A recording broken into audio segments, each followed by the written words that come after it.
அனைவருக்கும் வணக்கம். Jeganathan KTV school YouTube channel. நம்ம சேனலில் உயர்கல்வி அட்மிஷன் மற்றும் வேலைவாய்ப்பு தகவலாம் பார்த்துட்ருக்குறோம். அந்த வரிசையில் இந்த வீடியோ டிஎன்ஏயில் 2 முக்கியமான ஒரு அப்டேட் ரிலீஸ் பண்ணியிருக்காங்க. புது நியூஸு. அது என்ன அப்படின்னா, மொபைல் நம்பர் இஷ்யூ ஒன்று இருக்குது, நாட் ஆக்டிவ்னு இருக்குது, இமெயில் நாட் ஆக்டிவ்னு இருக்குது. இதை பற்றின விளக்கம் இந்த வீடியோவில் பார்ப்போம்.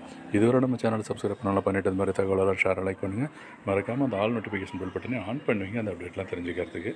ஃபஸ்ட்டு நம்ம பார்ப்போம். மொபைல் நம்பர் நாட் ஆக்டிவ், அடுத்து இமெயில் அக்கௌண்ட்டு. மொபைல் நம்பர்னால் நீங்கள் ரெஜிஸ்டர்டு மொபைல் நம்பர் கொடுத்துருப்பீங்க அப்ளிகேஷனில், ஓகேங்களா? அந்த நம்பர் ஆக்டிவாக இல்லை சம் யூசேஜில் நாட் ரீச்சபிள் அந்த மாதிரி இஷ்யூவாக இருக்கும் அப்படின்னு ஜஸ்ட்டு கிளிக் பண்ணுங்கள்.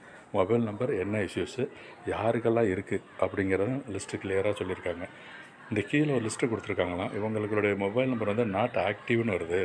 அதனால் உங்களுடைய கரெக்டான நம்பரை இப்போ இதுக்கு அனுப்ப சொல்லியிருக்காங்க பாருங்களேன். அந்த ஃபோன் நம்பருக்கு அனுப்ப சொல்கிறாங்க. இல்லை இமெயில் ஐடி இருக்குது. எப்போ 5/7/2025 நீங்கள் அனுப்பி வைக்கணும், ஓகேங்களா? அதுக்கப்புறம் நீங்கள் கிளைம் பண்ண நினச்சிங்கன்னா அந்த உங்கள் இஷ்யூஸ் வந்து சார்ட் அவுட் பண்ண மாட்டாங்க. ஏன்னா அட்மிஷன் சம்மந்தப்பட்ட அத்தனை தகவலும் மொபைல் நம்பருக்கு எஸ்எம்எஸ்ஸாக வரும், அப்புறம் இமெயில் ஐடியும் வரும், ஓகேங்களா? அதுதான் தமிழ்லேயும் கீழே கொடுத்துருக்காங்க. படித்து பார்த்திங்கன்னா தெரிஞ்சுக்கலாம். மொபைல் எண்கள் செயல்பாட்டில் இல்லாத விண்ணப்பதாரர்கள் தகவலுக்கு யாராருக்கு இல்லைன்றதை கீழே கொடுத்துருக்கு லிஸ்ட்டில். இவங்கெல்லாம் கன்ஃபார்ம் பண்ணிக்கிங்க. இதாக நம்பர் மாற்றிருந்தீங்கன்னா இம்மீடியட்டாக அந்த அட்ரஸ் கொடுத்துருக்காங்க இல்லையா, ஃபோன் நம்பர் அவங்களுக்கு அனுப்பி வைங்க. இது வந்து மொபைல் நம்பர் இஷ்யூஸு. இதே போல் தான் அந்த இமெயில் அக்கௌண்ட்டு இந்த மெசேஜெல்லாம் அனுப்பிச்சிருக்காங்களாம். அவங்களுக்குலாம் வரலை அப்படின்னு சொல்கிறாங்க இருக்குது. சில பேருக்கு மெயிலு டெலிவரி ஆகலைன்னு சொல்லியிருக்காங்க. அவங்களுக்கு இந்த இமெயில் அக்கௌண்ட்டு நாட் ஆக்டிவ் அப்படின்ற கிளிக் பண்ணி பார்த்தீங்கன்னா யாருக்கெல்லாம் பிரச்சனை இருக்குது அப்படின்றது இந்த லிஸ்ட்டில் பார்த்தா நீங்கள் தெரிஞ்சுக்கலாம். இது ஒரு முக்கியமான லிஸ்ட்டு தான். எவ்வளோ பேருக்கு இருக்குது? ஏன்னா அந்த அட்மிஷன் சம்மந்தப்பட்ட தகவல் எல்லாமே அந்த இமெயில் எஸ்எம்எஸ் தான் போயிட்டுருக்கோம். கீழே எவ்வளோ பேர் கொடுத்துருக்காங்கன்றத நீங்கள் பாருங்கள். இதில் உங்கள் நம்பர் எதுவும் இருந்துச்சுன்னா இந்த அப்ளிகேஷன் நம்பர் கொடுத்துருக்காங்க இல்லைங்களா, அதை செக் பண்ணி பாருங்கள். அப்ளிகேஷன் ஐடி, அப்புறம் ஸ்டூடெண்ட் நேம், இவங்க எல்லாமே அந்த இமெயில் ஐடி சரியாக டெலிவரி ஆகலை.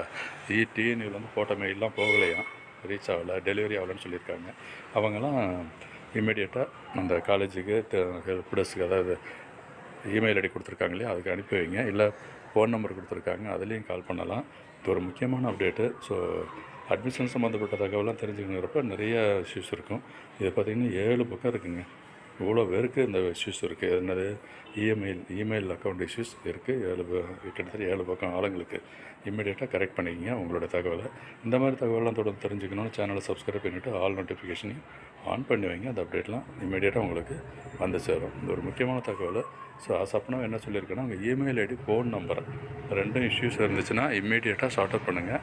5ஆம் தேதிக்குள்ளார நீங்கள் முடிச்சுக்கணுங்க. இல்லைனா அதுக்கப்புறம் உங்களால் மாற்ற முடியாது. தேங்க்யூ.